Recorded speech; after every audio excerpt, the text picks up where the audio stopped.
Artists, is social media actually helping your career or just keeping you busy?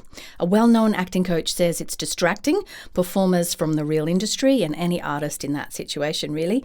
But at the same time, some artists and creatives are booking gigs, landing opportunities and building careers because of social media. So what's the truth? In this episode, we're breaking down the pros, the cons, and how to make social media work for you without letting it take over your creativity and your artist's life from the good work, not the busy work. Let's dive in. Welcome to the Healthy, Wealthy, Wise Artist podcast, where artists of all kinds come to fuel their passion, sharpen their skills, and thrive in their creative lives. I'm your host, Lara Bianca-Pilcher, life and creativity coach and fellow artist, here to support you on your artistic journey. Whether you're a performer, writer, visual artist, or any kind of artist, this is the space for real talk, practical advice, and inspiring stories. Subscribe and join us each week for more inspiration and actionable insights to fuel your artistry. Let's dive in and get inspired. Well, welcome back to the Healthy, Wealthy, Wise Artist podcast. And in this episode, we're diving into a question I know so many creatives wrestle with. Should artists be on social media? It's a game-changing tool. Maybe. Or is it just busy work that pulls you away from real artistry? Now, I want to be upfront with you. This is something I'm still learning. I'm a work in progress around this. I am not a social media coach. I'm learning how to master it. And I'm not here as a social media strategist. I'm here as an artist, just like you, figuring out how to balance sharing my work without getting lost in the noise of the internet. Is it going to help my career? All of the above. We're going to talk about that. This past week, I've been posting more of my own art, just little glimpses of my creative process, just doing some training and dance at home, showing my creative space. And you know what? It's actually made my training more enjoyable. Instead of feeling like I'm just at home alone in this black hole between where I am and the opportunities that I want, I've found that sharing my process has created my own little stage. And that's been powerful and enjoyable for me this week. But let's be real. Social media can be a double-edged sword. I saw a well-known acting coach post on Threads recently saying he's saddened by how many actors are getting distracted with social media. And I get it. It's easy to mistake posting for actual artistic work. So today we're going to look at both sides, the pitfalls and the potential. Let's go. Now, before we go any deeper, if you're feeling stuck in a creative rut, I've got something for you. I put together a free guide that gives you 3 simple steps to reignite your passion and momentum based on life coaching principles and my own journey as an artist. It's totally free. Just head to larabiancapilcher.com, enter your first name and email, and I'll send it straight to your inbox. And if you've been struggling to reconnect with your creativity or find yourself again in the noise, this is a really great place to start. All right, let's get back to it. Firstly, let's talk about the real risks of social media for artists. Number 1, busy work versus real work. Social media isn't the work of being an actor. It's not the craft of being a dancer. It's not the work of being a writer.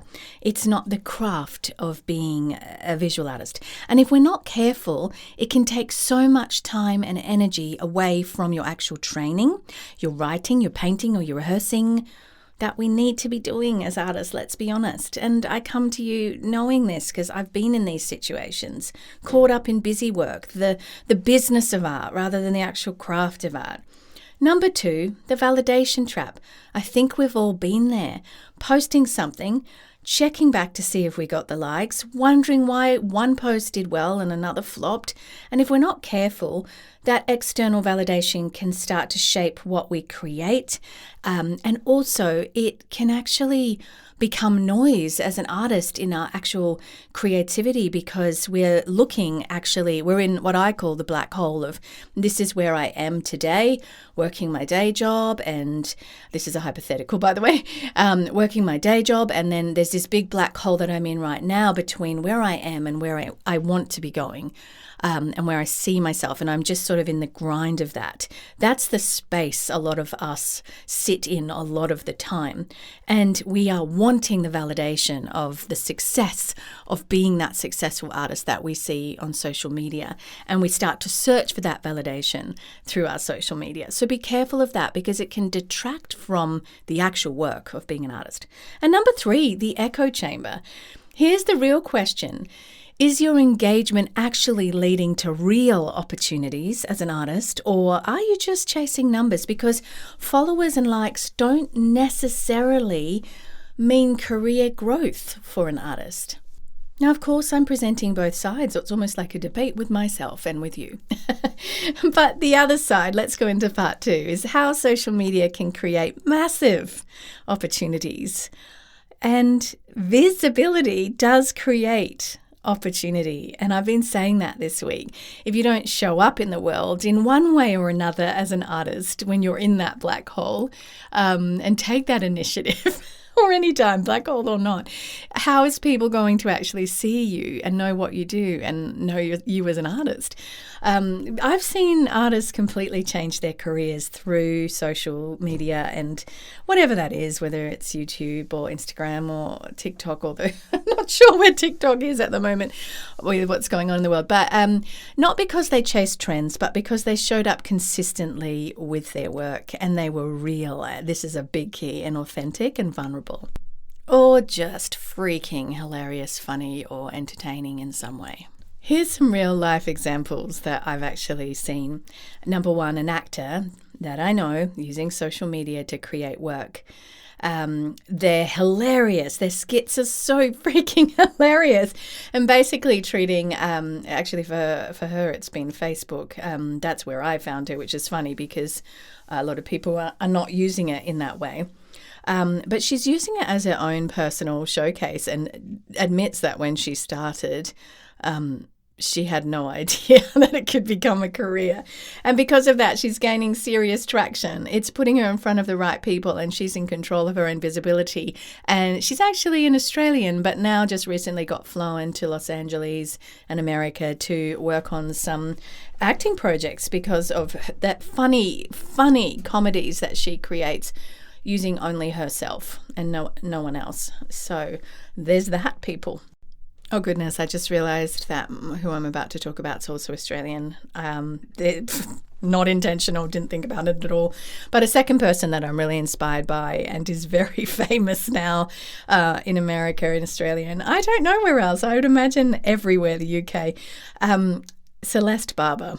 And she posts some saucy things, but she does it in a really interesting way. So she was just posting comedy online, like she was sort of tired of the over-sexualization of women, I think, and challenging those roles. Or just being funny, I don't really know. But she would find somebody doing something really sexy on social media, and then she would do like a satire of that in clothes that are really like, those like Spanx or something really tight and unattractive underwear, and she would just mimic it, and it was just hilarious. It became so huge, and that led to Netflix shows, live performances, and a massive career shift. Now, what I want to tell you is that Celeste, it didn't actually start there. Before she was doing that, she'd actually booked work and had been doing minor roles on things like Home and Away, the Australian sort of soapy, drama, all of the above.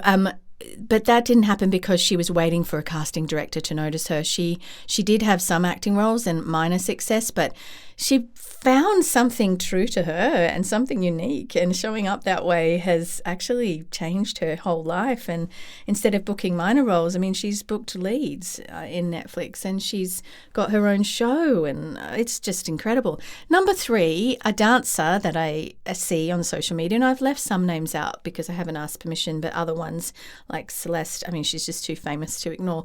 But there's a dancer on social media I follow, and she'd had twins and she's got a toddler. And usually that's a moment when dancers fade into obscurity for a while and sort of, slowly die a quiet death from the stage. But instead, this particular dancer is posting her movement, still training, and it's leading to opportunities. And I've seen it evolve from doing some sort of more trying to rehabilitate herself into just crazy, like fun, energetic, she's got herself back sort of posts. And it's leading to publicity and interviews. And I am sure, and I'm certain, and I haven't researched this because I just wanted to give you a few examples, but I'm sure that she's got paid work out of it or will be getting paid work because she's just so castable as a dancer and has really made herself stand out in the noise. I mean, I would love to watch her in toddler commercials, baby commercials, a mum that's just dancing and feeding her babies and doing the things she's doing. It's incredible. And to show that it's not just performers, there's a visual artist who showed the process of her creativity. She wasn't getting very far, getting any traction. And instead of overthinking it, she started to just film herself painting in fast forward. I think it was oil paint. And I think it just looks like she uses an iPhone with an overhead clip so you can, look down on your work. Her face isn't even in it. Her hand is, obviously, as she draws. But suddenly people were drawn to the process and the beauty, and those videos she speeds up like in under 10 seconds. But they're beautiful and inspiring, and they've got her work seen. And then it's in the way she's paired it with the words and her creativity. It is incredible. And another person who's really gained traction from showing up and sharing her art, not like creating busy work that has nothing to do with your art. I want to point out too that self-indulgent posting isn't going to serve you. The whole hashtag booked it thing, things like that, just like, I'm so pleased to announce that I don't actually think those sort of posts work very well. I think people eye roll. You have to be if you are any kind of artist, whether using social media or not, you are actually putting yourself in an audience. What does my audience want from me? You need to serve your audience. And then, of course, there's art just purely for your own enjoyment, and that is more self-indulgent, and that's fine too. But you've got to know, what platform am I using and why? And do I need to grow a platform to sell my work or to book work? And if so, how do I serve that audience? I know some of you resent this. I know the business of art, all of that, this whole conversation, you're like, I resent that I have to do this. Let me go back to the days when it was just good. What were the days for you though? Like, that's the question. Going back to what? Just submitting into the void? Having nowhere to share your work and only a few people booking through traditional gatekeepers? Like, you have more opportunity than ever now to actually show up. So yes, part of us resent it, but that's because we don't know how to use it. And it feels like more work. And then we get into the busy work conversation. So the key with these people is that they just created their own stage, and there's joy in that. I found a lot of joy this week just putting my own art out there as I've gone through my normal week. I wanted to work out. I wanted to do a dance workout, so I filmed a few clips of it and posted it. It wasn't extra work. I was doing it anyway. And that's really the clue. So how do we use social media well without it draining us? Here's what I've learned, both from my experience and from watching other artists. Number one, post with purpose. Not everything has to be a masterpiece, but post with intention. Why are you sharing? Ask yourself that question. Is it to connect, to be seen, to build credibility? If you know your purpose, it's easier to avoid wasting hours on busy work. A lot of us, well, let's be honest, it's the actors. Like, I want opportunities. So, showcase something. And I make jokes about this, but people are posting what they call B-roll of themselves opening a fridge and drinking a cup of tea.